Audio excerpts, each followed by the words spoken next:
Italian President Sergio Mattarella on Thursday formally gave Italian Prime Minister Giuseppe Conte a mandate to form a new government.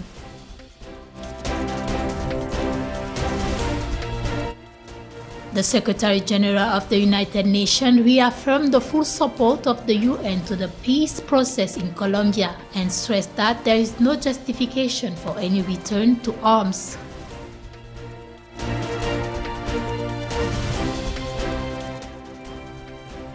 United Nations Special Envoy for Syria Geir Pedersen said the scale of violence and instability in Syria is extremely alarming, with an ever-rising death toll and millions of people displaced, adding that these dynamics can and must change. That's all for our top stories today. Stay tuned for more details in this newscast. Giuseppe Conte, Italian Prime Minister, speaking to reporters briefly after his meeting with Mattarella, said his first order of business will be to make a list of ministers to submit to Mattarella for his approval. Once the ministers approved, Conte said the government's first priority will be to start work on the country's 2020 budget. Dobbiamo uscire al più presto dall'incertezza politica innescata dalla crisi di governo. Conte stressed the urgency of making the country's 2020 budget at the briefing. He also explained his administrative ideas on economic and social issues.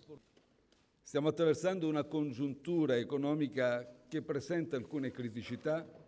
Conte, who became Prime Minister on June 1st, 2018, announced on August 20th that he planned to hand in his resignation to Mattarella after the leader of the far-right League Party submitted a no-confidential motion against him. Mattarella's mandate to Conte means the former law professor is now all but assured to head his second consecutive government. This one will be supported by the populist Five-Star Movement, which was also part of the previous government, along with the center-left Democratic Party that had previously been in opposition. The nationalist right-wing League Party, who used to be the Five-Star Movement's former coalition partner, is now on course to become the main opposition party. The League Party has been pushing for new elections to be held this year, something that might have made it possible for the League Party to form its own government without support from either of the other two parties. The new government will formally have a mandate to lead until 2023, when the next general election is scheduled to take place. The Aqaba Special Economic Zone Authority (ACESA) in Jordan on Monday sunk a disused commercial aircraft in the Aqaba's Underwater Military Museum dive site to help marine life, attract tourists and boost the local economy. The museum, debuted on July 24th, has been opened for divers and snorkelers to explore military machines stationed along coral reef, imitating a tactical formation.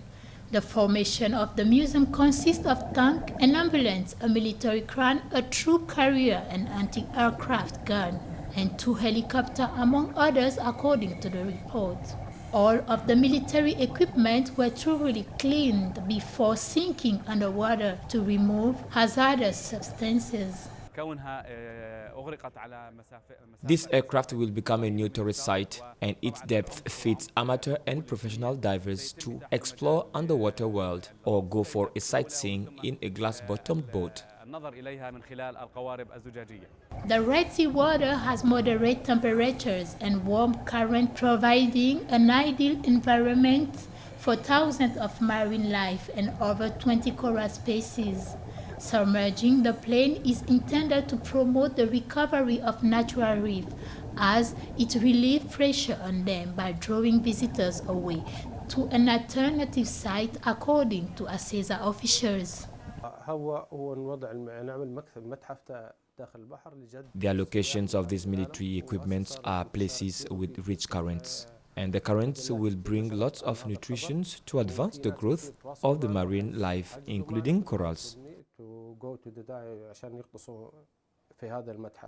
Tourism is Jordan's pillar industry, accounting for more than a third of the country's revenue. The number of scuba divers increased from 6,000 in 2017 to 22,000 in 2018, according to ACESA.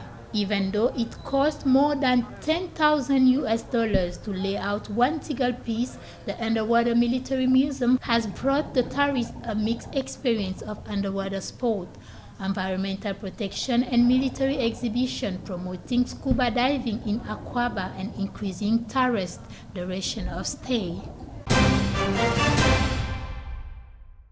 Former leaders of the FARC, the Revolutionary Armed Forces of Colombia, which renounced fighting after reaching a peace deal with the government in 2016, announced on Thursday they will take arms against that state. Ivan Marquez, former FARC chief negotiator to the peace talks, said in a video posted online that the government has failed to fulfill the terms of the agreement. Speaking to the reporters on Thursday, UN spokesperson Stefan Dujarric said the Secretary General commended once again the commitment to peace that the FARC political party leadership and the vast majority of its members are demonstrating every day. The Secretary General, we all reaffirm the full support of the United Nations to the peace process in Colombia, and we stress that there is no justification for any return to arms. We again commend the commitment to peace that the FARC's political party leadership and the vast majority of its members demonstrate every day. The decisions to lay down arms and pursue the goals through democratic means was the correct historical decision. And we continue to encourage and welcome ongoing efforts by the government of Colombia and all parties to implement the peace agreement and to overcome the many challenges that remain. The peace agreement was signed in Cuba's capital following 2 years of negotiation with the government of then-President Juan Manuel Santos. Not all Colombians were in favor of the peace deal, which offered rebel amnesty in exchange for laying down arms, and subsequent presidential elections were won by the more hardline candidate Ivan Duque. Of the planet, Kosovo, as you know. I think it is important that all those who are directly involved in the peace process reaffirm their commitment to this process, said that the courageous decision to lay down arms was the right historic decision. We need to move forward. The FARC said it will seek to coordinate efforts with the still active, though smaller National Liberation Army. The rebel will not resort to kidnapping as a way to raise money to fund their struggle, but will turn to businesses and cattle ranchers sympathetic to their cause to make voluntary donations, Marquez said. After disarming, the rebel converted the leftist movement into a political party that preserved the FARC acronym as the Common Alternative Revolutionary Force, and Marquez was elected senator but he never took office. The rules are clear. The parties must at all times apply the principles of distinction and precaution in the conduct of hostilities and take all necessary steps to protect civilians and civilian infrastructure from attacks and the effects of violence. People's homes, hospitals, schools, water systems and markets must be protected. There can be no reason, rationale, excuse or justification for the destruction of civilian areas on the scale seen in Idlib today. Briefing the Security Council on Thursday, Pedersen said that the untold tens of thousands are detained or missing in Syria, and large parts of the Syrian territory remained fragmented between different actors. In Idlib, he said violence continues unabated. He stressed that counter-terrorism tactics cannot put at risk the lives of 3 million civilians who have the right to protection under international humanitarian law. He emphasized that the solution to the situation in the country needs to be a political one. The scale and violence and instability in Syria is extremely alarming.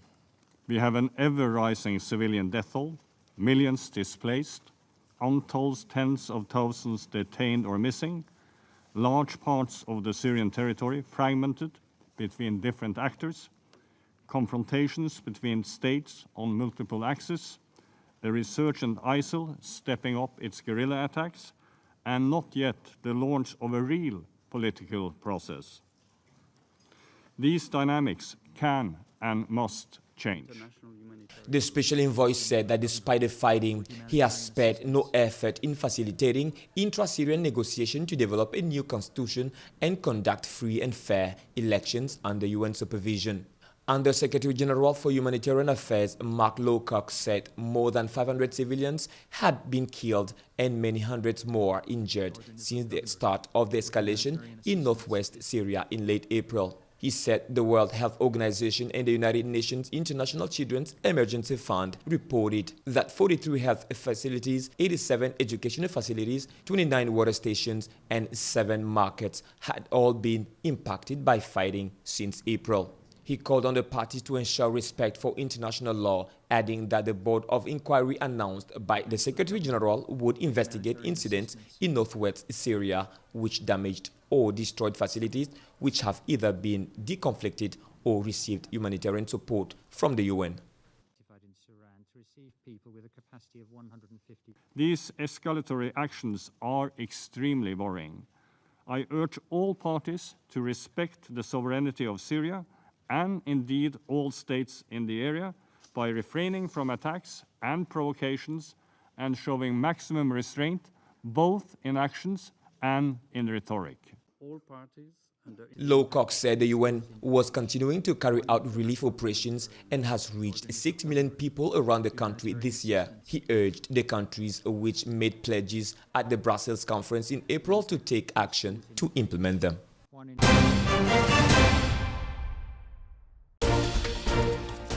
Italian President Sergio Mattarella on Thursday formally gave Italian Prime Minister Giuseppe Conte a mandate to form a new government.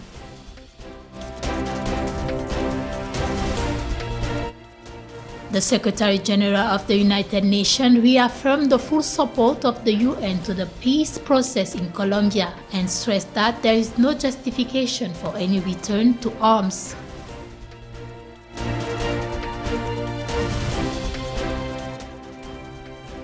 United Nations Special Envoy for Syria Geir Pedersen said the scale of violence and instability in Syria is extremely alarming, with an ever-rising death toll and millions of people displaced, adding that these dynamics can and must change.